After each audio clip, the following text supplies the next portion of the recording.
Yo, what's going on, guys? And today, of course, we got to discuss more of. We talked about it yesterday a little bit in depth, and we'll go further in depth about the Jake Fischer reporting that a sign and trade for Jonathan Kuminga and Josh Giddey could be real. We'll pull up Fanspo Trade Machine just to give you the inner workings of this deal. But basically, the reporting is suggesting that the Warriors have beat the can around the Josh Giddey world. Now, the Bulls want to keep him. Bulls are offering $20 million a year. The Giddey camp wants $30 million a year average annual value.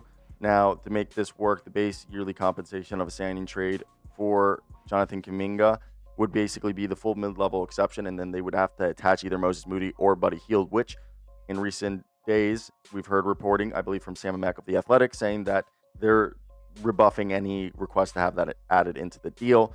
But to make it work, it would have to be done in that sort of way. Now, other teams who have reached out to Josh Giddey's camp and team have not really gone as far into the negotiations as the Warriors have, because basically the Bulls have said they want to keep him. Now, Warriors have been interested in Josh Giddey since the 2021 draft. They were actually planning to take Kuminga at 6 and then Giddey at 7.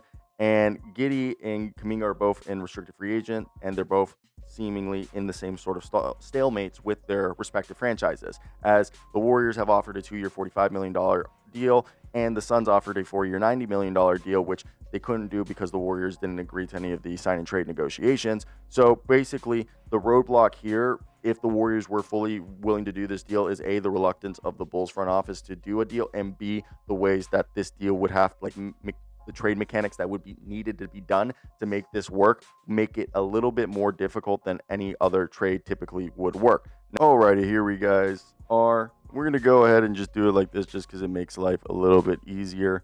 So the way that this trade would have to go down, there's two ways that it has to more than likely be a 3-team trade. Technically, they could do it. And for the longest time, we thought it was going to be a Kuminga for Vucevic trade, but it seems like it could be one for Mr. Josh Giddey. So the way that you're going to have to do it, if you were looking at this you got to love when glitches happen, but go to the standard contract. We're going to go right here, do a 4-year deal, and I'm just going to go 25 on the average annual value. Basically, they would want to keep the contract below $26 million because Buddy Hield allows them, with Kuminga, would allow them to do 26 at most. And then with Moody, it could be 29. So we're going to do this like this. All right. Pull up the Warriors roster now. And we're going to pull up Kuminga. Kuminga's deal, I'm pretty sure it has to be like 14, which is like where this gets a little bit harder to do. And this is a 3-year deal if it is a sign and trade. So I'm going to go, I think it's 14. Obviously, that about like the mid-level exception right there. And if I just showed you what this deal looks like if we did it without the other mechanics in it, I'm pretty sure, yeah, like I said, it's still not able to work, as you're not allowed to do the deal because of the income differences. And that's where I explained earlier they would have to include a Moody or a Buddy Hield. As I mentioned earlier, Buddy Hield, I think they might have to include one other player, but then the whole thing becomes that the Warriors 1.3, yeah, like I said right there. So Buddy Hield, the contract for Giddey would actually have to be a little bit smaller, or Hield, you have to change the numbers right here and do a little bit of salary cap gymnastics, which later in the video I'll show you the exact math on how you guys would have to do it. But right here would be the way the deal would have to be done if you wanted it to go. And yeah, so for me, I think this is the most interesting part of all of this, is that you see it like this, and the Bulls, the Warriors, would be able to do this deal. Now, Moses Moody, I think, would probably be sent to a third team like the Brooklyn Nets, which I think the biggest thing that you would see right here is, would there be draft pick compensation? And the teams, in terms of their net and net ratings, offense and defensive ratings, would improve the Warriors, and this would also allow the Bulls to fully go all in on Mr. Kobe White as their guard, and they keep Ayo DeSumo. All right, we're gonna get into the rest of the video, which is just me breaking down the details of like how this works. So, Kuminga and Josh Giddey, I will be looking. There's a screen right in front of me, so I will be looking at that as we explain this, just because it is a lot of information. So, Warriors would sign Kuminga to his new contract, and then they would trade him to Chicago. Chicago sends Giddey to Golden State. The salaries must be 110% plus $250,000. Warriors are below the tax line, 125,000 plus $250K trade band, and that means the base yearly compensation, the BYC, which is like what BYC means, base yearly compensation for Jonathan Kuminga in a signing trade year one would be $22.9 million. So Golden State's Warriors outgoing for matching would be $11.45 million. That's about 50%. The room to take back with only Kuminga going out, 11.45 times 1.25 plus 250,000 is about 14.56 million. That's $5 million less than what the Bulls are offering. If Giddey did this would be a big FU to the Bulls front office, basically saying, I'll take less money not to play for you guys. Or maybe they're not even offering the money that we think they're being offered. So that's one thing to look at. How could a deal like this work to get it done? How could they get it over? So it would be Kuminga base yearly compensation of $11.45 million plus Moses Moody of $11.57 million. Total outgoing is $23.02 million. Giddey example would be being paid in this case 24 base year compensation. This is allowed because it is 23.028 times 1.25 plus the 250,000 equals 29.035. Now, Team C would either take Moody in this case, because I don't think the Bulls would be taking him. I mean, technically the Bulls could take him, but the Warriors would probably have to give a draft sweetener if this is, for example, the Nets or the Pistons to grease the wheels on this deal. And Kuminga works because it's their whole threshold of 22.9 is below the $30 million threshold that the Chicago can take back basically up to $30 million. The Warriors, I believe, the deal has to be below, I think it's 29 million if they did Moody in this, is the way from my understanding of the cap. Somebody comment down below if I did the numbers wrong. Shout out on Reddit. This is a guy who created the CBA filter, so I just did those numbers, and then I will admit had Gemini help me out with a little previewing. So I did the math myself, and then I obviously had online double check it. Said it was fine, but someone, you know how that stuff is, so we're gonna just keep moving forward. Either way, Kuminga base yearly compensation, if they just did a straight up deal, the other deal we just mentioned would have been a 3-team trade. This would be with Buddy Hield, and we're hearing that Buddy Hield and Moses Moody don't want to trade him. They want this to be a straight up deal.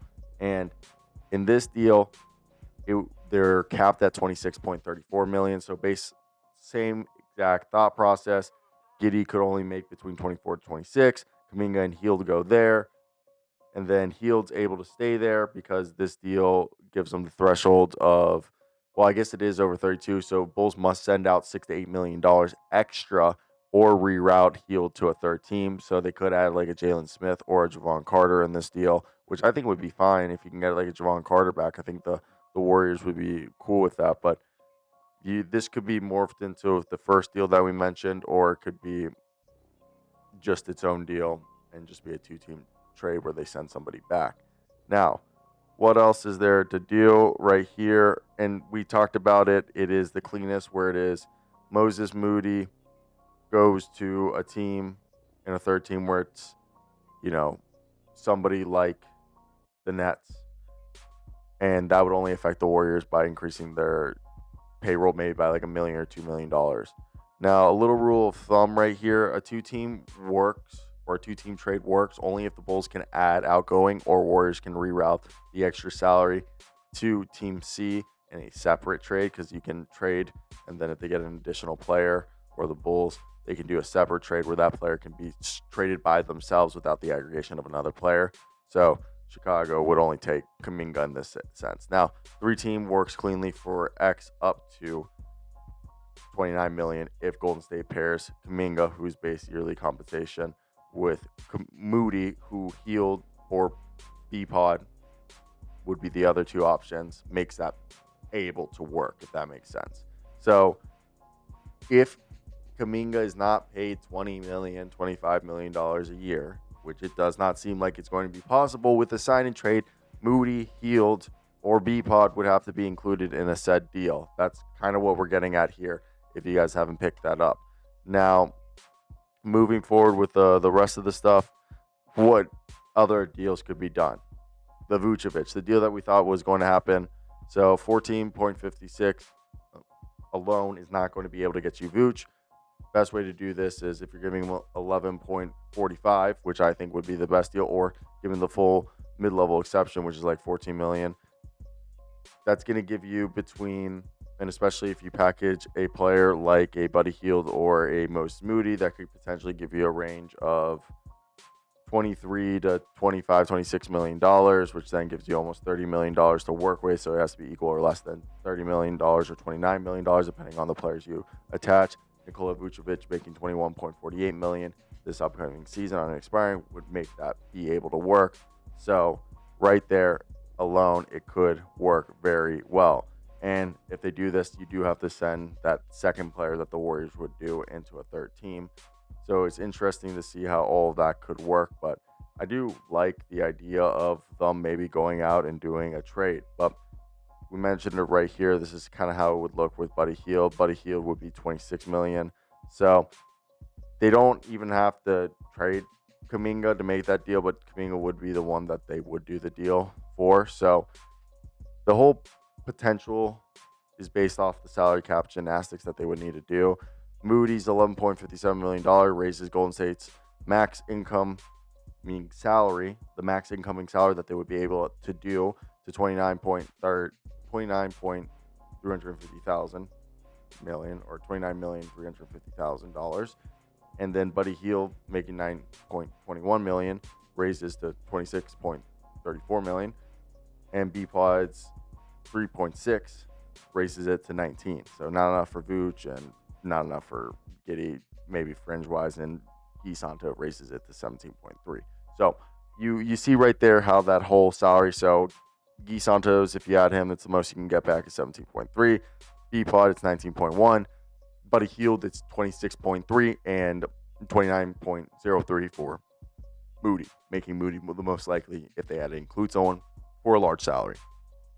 Now, outside of that, I think basically, bottom line, the base year compensation on Kuminga is the whole constraint. He wants $20 to $30 million. That ain't happening, buddy. You're getting a mid-level exception at most. And any Kuminga sign and trade for Giddey or Vucevic almost certainly needs a third team to absorb the Buddy Hield or Moses Moody contract, with Golden State paying with picks as a trade sweetener. So Chicago only takes back Kuminga unless they trade for that deal and send back like a Jalen Smith or a Javon Carter. So once you route one mid-salary out of Golden State, both swaps are cap legal and keep the Warriors comfortably below the second apron on my sheet that we use, or on their sheet. Now, that's basically my thoughts right here. And I want to hear your guys' thoughts if you've made it to the end of the video. What do you think, and what do you think the Golden State Warriors should do? Sorry for not looking at the camera as much as I normally do. That was because I had to keep looking back and forth. But that's it. Let me know what you guys think of the mic. Ciao.